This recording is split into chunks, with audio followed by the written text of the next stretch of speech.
Hello everyone, welcome back to my YouTube channel. This is me Aniket Gupta. आप सभी का स्वागत है मेरे यूट्यूब चैनल पे एक बार फिर। आई होप आप सभी एकदम बढ़िया होंगे। सुनाओ, आज हम एक बार फिर लौट आए हैं अपना एक लेक्चर लेके इम्यूनोलॉजी के ऊपर। सो इम्यूनोलॉजी का ऑलरेडी एक लेक्चर हो चुका है एंड ये है आपके पास लेक्चर नंबर 2। सो मैं उम्मीद करता हूँ आप सभी ने इससे पहले वाला लेक्चर पढ़ लिया होगा। उसमें जो भी चीज़ें मैंने कवर करवाई हैं उसे अच्छे से कवर किया होगा। So this is the lecture number 2। ये लेक्चर नंबर 2 रहने वाला है। और अगर आपने फर्स्ट लेक्चर नहीं देखा है तो मैं आपको यही सजेस्ट करूंगा कि आप उसे देख लीजिए। लिंक डिस्क्रिप्शन बॉक्स में प्रोवाइड कर दी जाएगी पिछले लेक्चर की, राइट। सो आज हम पढ़ेंगे लेक्चर नंबर 2। सो चलिए स्टार्ट करते हैं लेक्चर नंबर 2 के बारे में।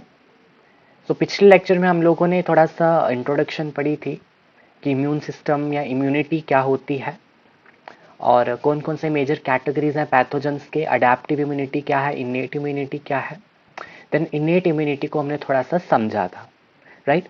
सो आज की इस क्लास में हम लोग कवर करेंगे the cells of immune system. ठीक है, जो इम्यून सेल्स होते हैं, जो कि एक बहुत इंपॉर्टेंट पार्ट है इम्यून सिस्टम का, क्योंकि सेल्स ही एक्चुअली फाइट करते हैं। सेल्स ही एक्चुअली डिफेंस मैकेनिज्म प्रोवाइड करते हैं बॉडी को, जिससे हमारी बॉडी डिफरेंट डिजीजेस को प्रिवेंट करती है, राइट।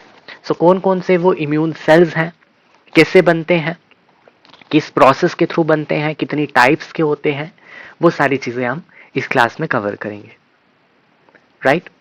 सो देखिए, सबसे पहले तो हम स्टार्ट करेंगे यहां से। A successful immune response to a pathogen, it depends upon the finally choreographed interactions among diverse cell types। तो क्या होता है जब भी हमारी बॉडी में कोई पैथोजन एंटर करता है, कोई फॉरेन पार्टिकल एंटर करता है, तो हमारी बॉडी में कुछ सेल्स हैं, राइट। वो पैथोजन उन सेल्स के साथ इंटरैक्ट करेगा, ठीक है, तभी वहां पर एक सक्सेसफुल इम्यून रिस्पॉन्स निकल कर आएगा। जब तक एक पैथोजन हमारे सेल्स के साथ इंटरैक्ट नहीं करेगा, उसकी इंटरैक्शन नहीं होगी, तब तक कोई भी सक्सेसफुल इम्यून रिस्पॉन्स निकल के नहीं आएगा। सो देखिए, we are having the innate immune cells that mount a first line of defence against the pathogen. जब भी आपका पैथोजन एंट्री लेगा किसी एनिमल की बॉडी में, तो उसकी बॉडी के जो सेल्स होंगे, इनेट इम्यूनिटी के जो सेल्स होंगे, इनेट इम्यून सेल्स, वो सबसे पहले तो फर्स्ट लाइन ऑफ डिफेंस वहां पे शो करेंगे। They will fight with the pathogen. Then antigen presenting cells that communicate the infection to lymphoid cells. इसके बाद क्या होगा, we are having some antigen presenting cells, APCs. इसके बारे में आपको पढ़ाऊंगा आगे। तो वो क्या करेंगे, वो कम्युनिकेट करेंगे इन्फेक्शन को टू द लिम्फॉइड सेल्स। जो हमारे पास लिम्फॉइड सेल्स है, बी सेल्स, टी सेल्स, उनको उस कम्युनिकेट करवाएंगे, which later on coordinate the adaptive response। पहले तो innate immune response होगा, after that adaptive immune response, and they will generate the memory cells which prevent the future infections। तो वही primary secondary response की यहाँ पे बात हो रही है, ठीक है। ये पूरा आपको दे दिया गया है, जो कि प्रोसेस पूरा होता है। इन 2-3 लाइन्स में उस पूरे प्रोसेस को बताया गया, राइट। सो ये सारे सिनेरियो वहां पर देखने को मिलता है। अब देखिए, the coordination required for the development of full immune response is made possible by the specialised anatomy and micro anatomy of the immune system, which is dispersed, which is not localized, which is dispersed throughout the body and organizes cells in time and space। तो देखो, जो जब भी आपका एक full immune response की development होगी, उसके लिए कोऑर्डिनेशन चाहिए। कोऑर्डिनेशन किस किस के बीच में होगा, कोऑर्डिनेशन होगा जो आपके पास उसमें सेल्स हैं, इम्यून सिस्टम के सेल्स हैं, इम्यून सिस्टम वाले जो ऑर्गन्स हैं उनके बीच में, राइट। सो अब यहां पर हमारे पास दो चीजें निकल के आती हैं। The first is primary lymphoid organs and the second is secondary lymphoid organs, right. अब हमारे पास कुछ लिम्फॉइड ऑर्गन्स होते हैं ना। What are lymphoid organs? These are the specialised tissues and they form an area, they form a network, right. ये specialised tissues होते हैं, हम यहाँ पर थोड़ा सा मेंशन करेंगे इसको। What are lymphoid organs? Lymphoid organs are the specialized tissues, right? And they form an area. अब इस एरिया में क्या क्या होता है? इस एरिया में दो चीजें होती हैं. एक तो फॉर्मेशन होगा इम्यून सेल्स का, formation of immune sales, and second क्या होगा? Action of immune sales, right? मतलब पैथोजेंस को अटैक करेंगे, एक्शन में आएंगे, ठीक है. अब प्राइमरी और सेकेंडरी लिम्फोइड ऑर्गन्स क्या है?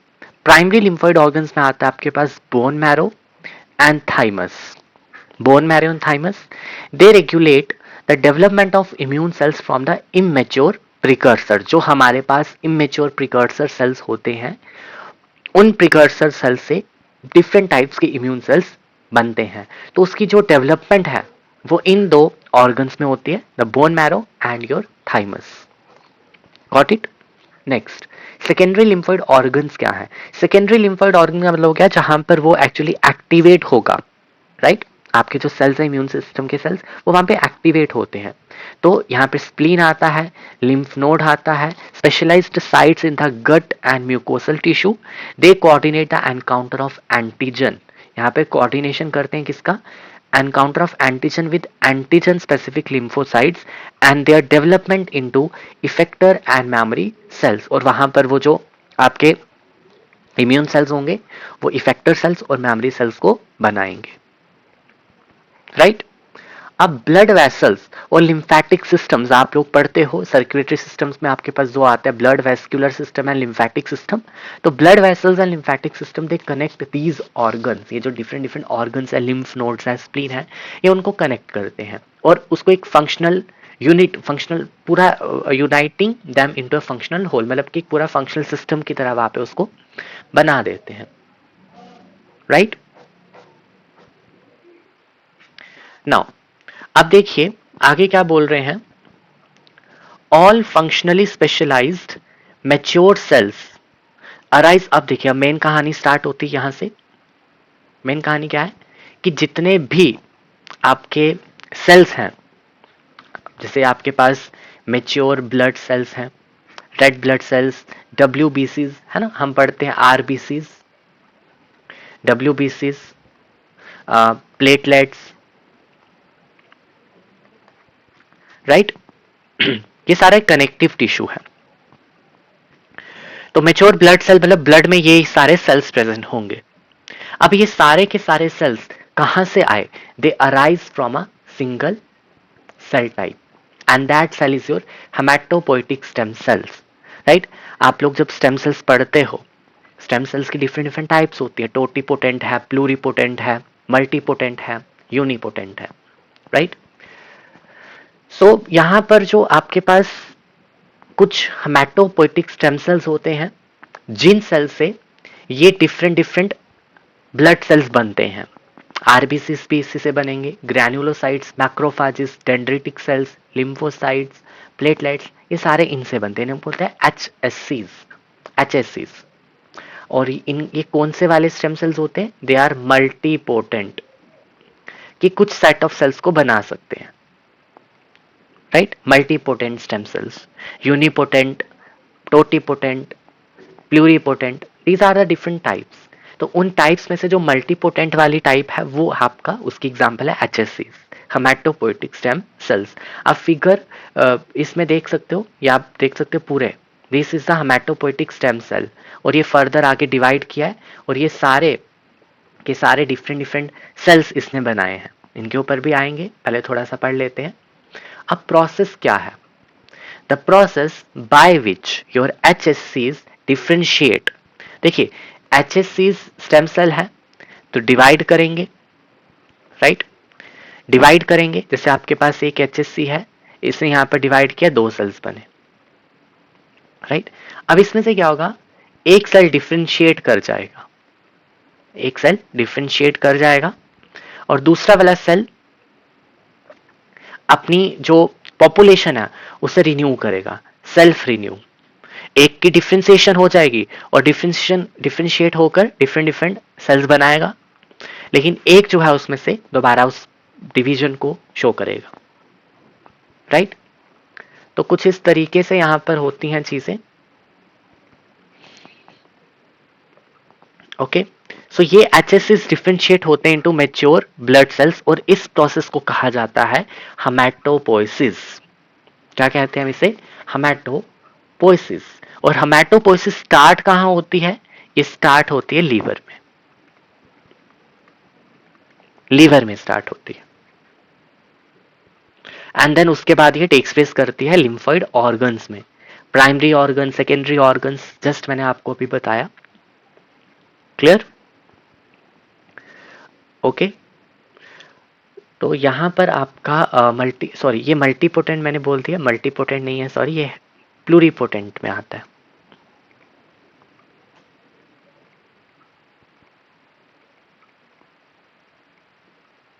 Pluripotent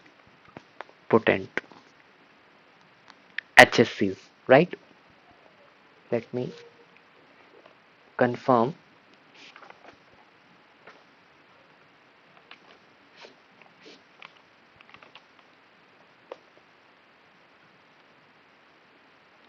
No, these are the multipotent.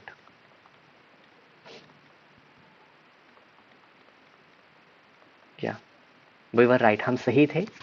तो मल्टीपोटेंट है बिल्कुल। कुछ कुछ एरियाज में प्लूरीपोटेंट लिखा है, but I don't know why they have mentioned pluripotent. Pluripotent होते नहीं है ये, बट एनीवेज। नाउ अब देखिए, two primary lymphoid organs are responsible for the development of stem cells into the mature immune cells. तो जो मैच्योर इम्यून सेल्स बनेंगे वो कहाँ बनेंगे? वो बनेंगे प्राइमरी लिम्फोइड ऑर्गन्स में। प्राइमरी लिम्फोइड ऑर्गन जैसे आपके पास बोन मैरो, आपके पास थाइमस। बोन मैरो में क्या होगा? HSCs reside and give rise to the all cell types. And thymus में क्या होगा? जो टी सेल्स हैं दे कंप्लीट देयर मैच्योरेशन। ठीक है, इसमें वो अपनी मैच्योरेशन को कंप्लीट करेंगे।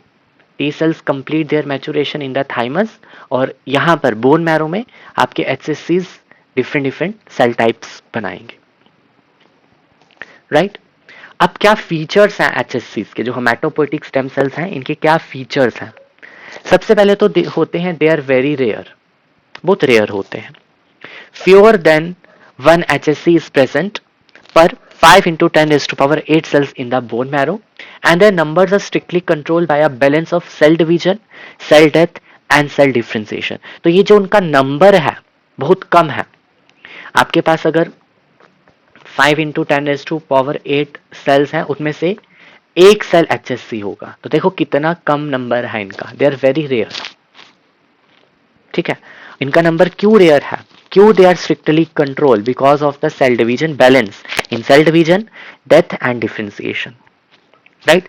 अब सेकंड क्या बोल रहे हैं? Under condition where the immune system is not being challenged by a pathogen. मतलब जब एक स्टेडी स्टेट है, जब होम्योस्टैटिक कंडीशंस है, जब आपके बॉडी में कोई पैथोजन नहीं है, तो इम्यून सिस्टम को कोई चैलेंज करने वाला नहीं है, राइट। तो उस टाइम पर क्या होगा? Most of the HSCs are quiescent. Quiescent का मतलब होता है इनएक्टिव। ये क्या रहेंगे? इनएक्टिव रहेंगे। नेक्स्ट, जैसे जैसे ऑर्गेनिज्म की एज बढ़ती है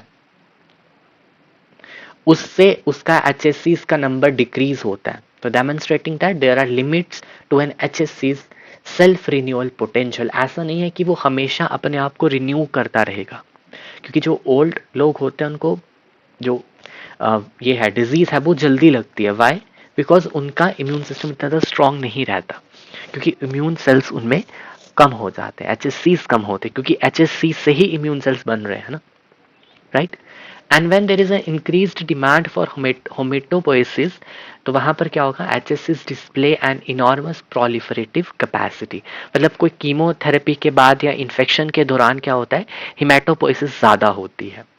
और हेमेटोपोइसिस ज्यादा होने का मतलब है कि जो आपके HSCs हैं वो बहुत तेजी से डिवाइड करेंगे, right. They will divide at a faster rate. I hope ये चीज आपको क्लियर हो गई हो। अब यहां पर एक्सपेरिमेंटली हमने कुछ देखा and what is this, this can be demonstrated in mice, इस चीज को माइस में डेमोन्स्ट्रेट किया गया, जिसका हेमेटोपोएटिक सिस्टम पूरे तरीके से डिस्ट्रॉय कर दिया गया। कैसे? By providing a lethal dose of X rays, right, इतनी एक्स रेज की इसको डोज दी गई और उससे क्या हुआ, वो जो माइस था वो 10 दिन के बाद, 10 दिन के अंदर अंदर उसकी डेथ हो गई, unless they are infused with the normal bone marrow cells from a genetically identical mouse. मतलब जो जो इरेडिएटेड माउस था जिसको हमने एक्सरेज दी थी, वो विद इन 10 डेज उसकी डेथ हो गई। अनलेस, कब तक, जब हम उसको इन्फ्यूज करेंगे, मतलब unless they are infused with normal bone marrow cell. देखिए हमने यहाँ पे क्या किया, ओके यहाँ पर इसको ऐड करते हैं। हमारे पास माउस था, हमने इसको लीथल डोज दिया ऑफ एक्सरे का, और इससे क्या हुआ, इसका जो एचएससी सिस्टम था वो डिस्ट्रॉय हो गया, राइट, और इसकी क्या हो गई, डेथ हो गई विद इन 10 डेज। लेकिन अगर हम इसी माउस को यहां पर इन्फ्यूज कर दें, हमने इसको इन्फ्यूज कर दिया किसके साथ, इन्फ्यूज्ड विद नॉर्मल, क्योंकि इसका बोन मैरो जो एचएससी से वो खत्म हो गए थे, तो नॉर्मल बोन मैरो को हमने इन्फ्यूज कर दिया फ्रॉम जेनेटिकली आइडेंटिकल माउस, ताकि रिजेक्शन वहां पे ना हो, टिश्यू रिजेक्शन वहां पे ना हो। तो जब हमने ये किया तो यहाँ पे माइस क्या कर गया, माउस जो हमने लिया है, माउस क्या कर गया, सरवाइव कर गया।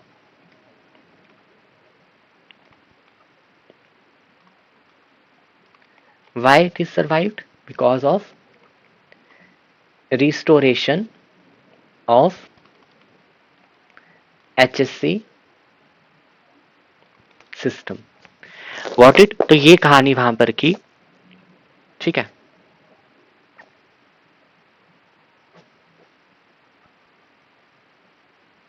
राइट, तो यहां पर क्या है, यहां पर वही चीजें लिखी हुई हैं। अब हम आगे बढ़ते हैं। देखिए, अब जो आपके पास HSC है, that is induced to differentiate undergoes hematopoiesis, मतलब कि जो HSC डिफरेंशिएट कर जाएगा, जो अपनी सेल्फ रिन्यूअल कैपेसिटी को लूज कर देगा, मतलब वो डिवाइड नहीं कर पाएगा, वो सिर्फ और सिर्फ क्या करेगा, सिर्फ और सिर्फ वहां पर सेल्स बनाएगा डिफरेंशिएशन के बाद। तो अब क्या हुआ, जब ये डिफरेंशिएट होता है आपका HSC, तो ये दो लिनिएज में वहां पर डिवाइड हो जाता है, इसकी 2 लिनिएजेस वहां पर बनती हैं। अब वो क्या क्या लिनिएजेस हैं, देखिए, सबसे पहली है आपके पास माइलॉइड प्रोजेनाइटर, मैं यहां पर इसको हाईलाइट करूंगा, myeloid progenitor. I think I should use different colour. Oh, ये भी हो क्या, अब देखिए यहां पर, yes, myeloid progenitor and the second is lymphoid progenitor, ये 2 लिनिएजेस हैं, और फिर इन्हीं से आगे डिफरेंट डिफरेंट सेल्स बनते हैं। जैसे आपके पास है CMP, यहाँ पर शो लिखा है CMP, CLP, common myeloid progenitor, common lymphoid progenitor.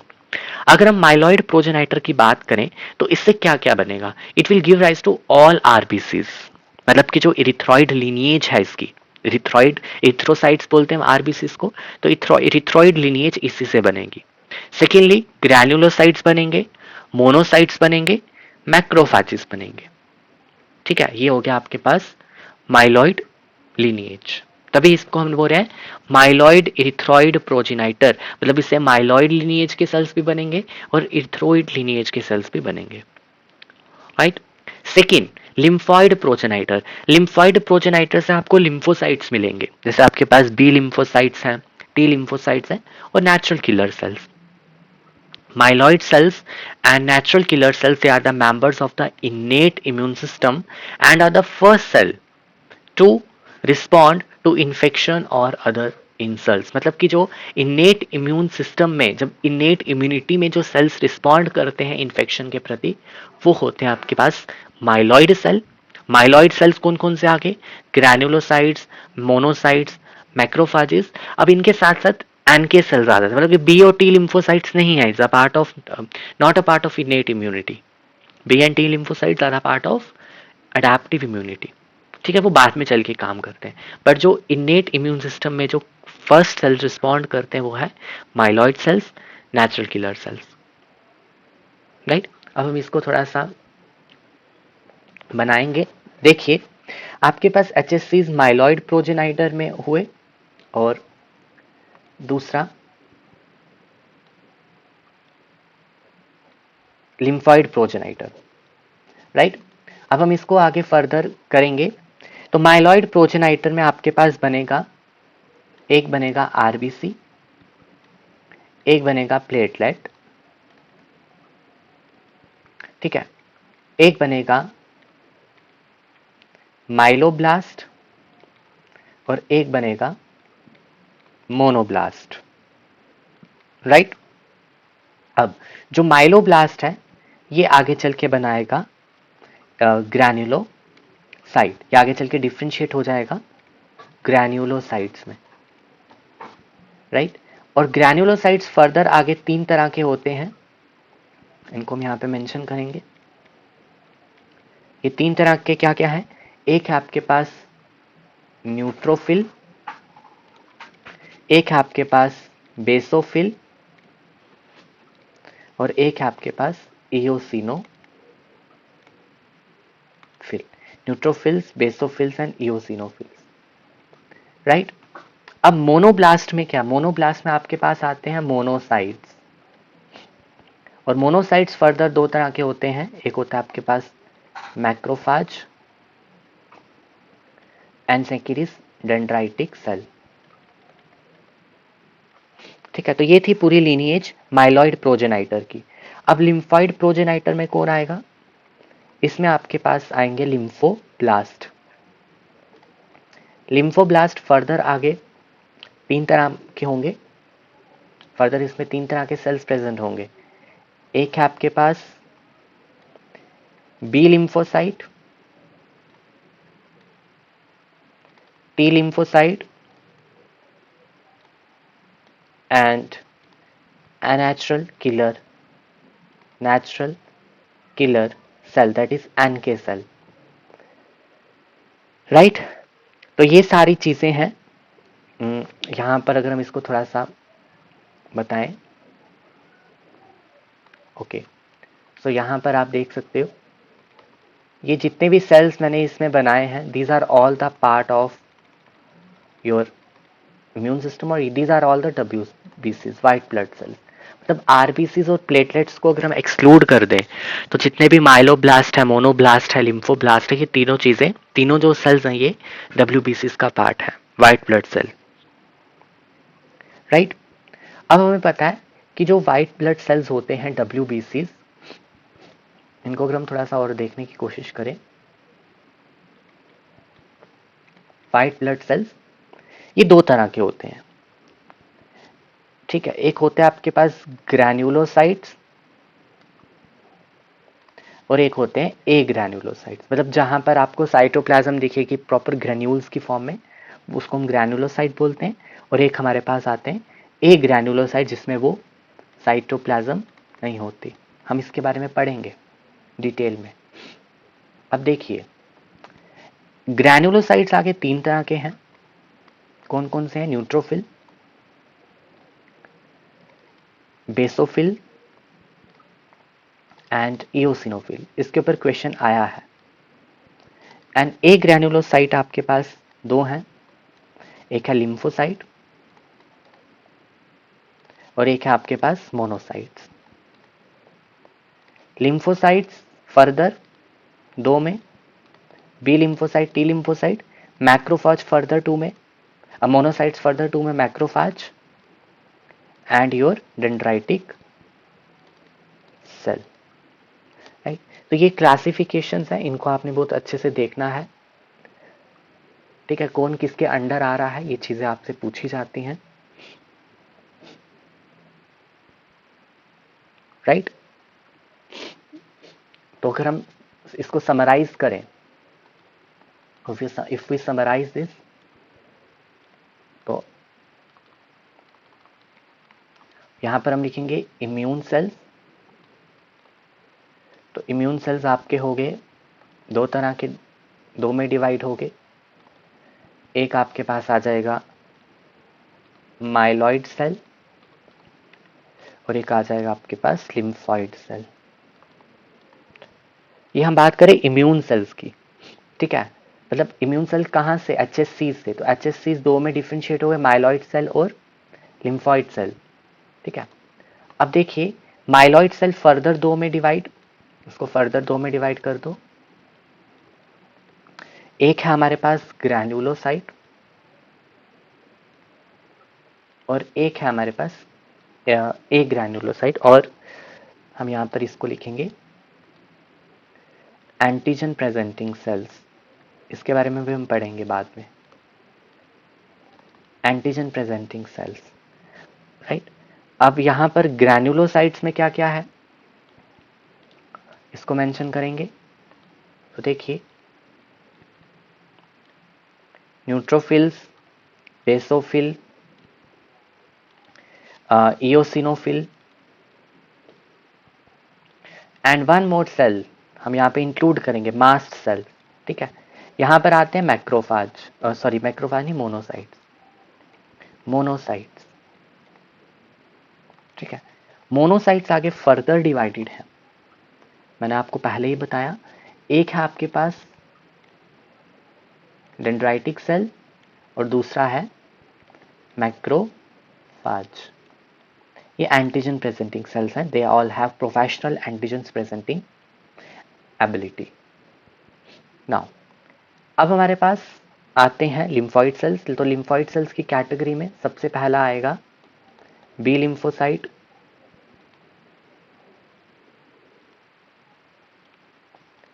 T lymphocyte,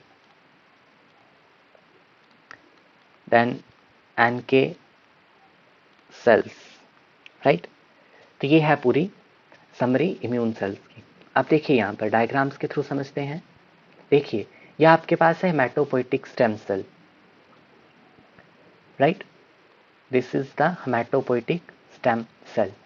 एक तो ये सेल्फ रिन्यू भी यहाँ से करेगा और दूसरा इससे दो तरह के लिनिएजेस में डिफ्रेंसिएशन करेगा, माइलॉइड प्रोजेनाइटर एंड लिम्फॉइड। देखिए माइलॉइड के ऊपर अगर हम पहले आते हैं तो देखिए यहाँ पर क्या हो रहा है, माइलॉइड यहाँ से जा रहा है सीधे नीदर और फर्दर इसमें तीन तरह के बन रहे हैं। एक है ग्रैनुलोसाइट मोनोसाइट प्रोजेनाइटर, एक है इओसिनोफिल प्रोजेनाइटर, एक है बेसोफिल प्रोजेनाइटर।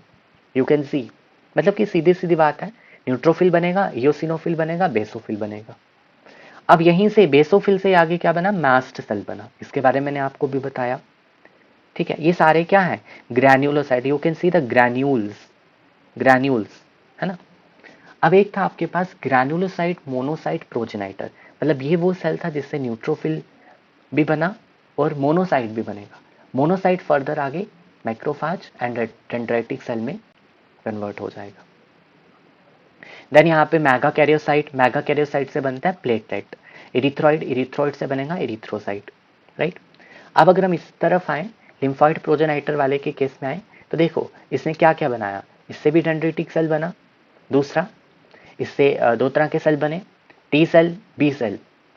टी सेल आपका थाइमस में बनेगा, टी में भी दो हेल्पर सेल साइटोटॉक्सिक सेल, और बी सेल्स में आपके पास जो कि कहाँ बनेगा, bone marrow, right. And lymphoid progenitor से आपका एनके सेल, मतलब यहाँ पे एनके सेल बने, बी लिम्फोसाइट बने, बी सेल बने, टी सेल्स बने, राइट। अब नेक्स्ट देखते हैं इस डायग्राम को, यहाँ से भी आप देख सकते हो एचएससी से common lymphoid progenitor, common myeloid progenitor, myeloid progenitor से ये सारे सेल्स बनेंगे और लिम्फॉइड प्रोजेनाइटर से these are all cells, B cells, T cells, monocytes, monocyte से देखो macrophage and dendritic cell, right. Dendritic cell किसने किया था, रैल्फ स्टीमन ने, ये चीज आपको पता होनी चाहिए, ठीक है। सो मैक्रोफाज जो वैंडरिंग होते हैं सेल्स जो मूव कर सकते हैं, राइट। और मास्ट सेल आपका कहाँ से बनेगा, माइलॉइड प्रोजेनाइटर से। तो यहाँ से ये भी चीज़ आप पढ़ सकते हो, ये भी एक टेबल है, इसको भी आपने ज़रूर रीड करना है,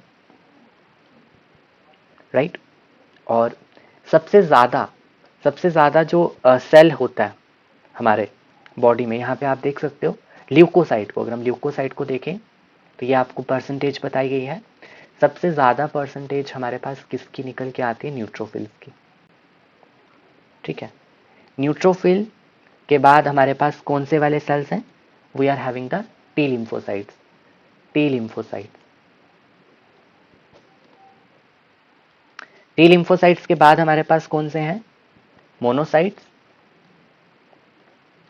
मोनोसाइट्स इज फॉलोड बाय आपके पास बेसोफिल है, इओसिनोफिल एंड देन बेसोफिल। इसके बाद बी लिम्फोसाइट्स भी होते हैं।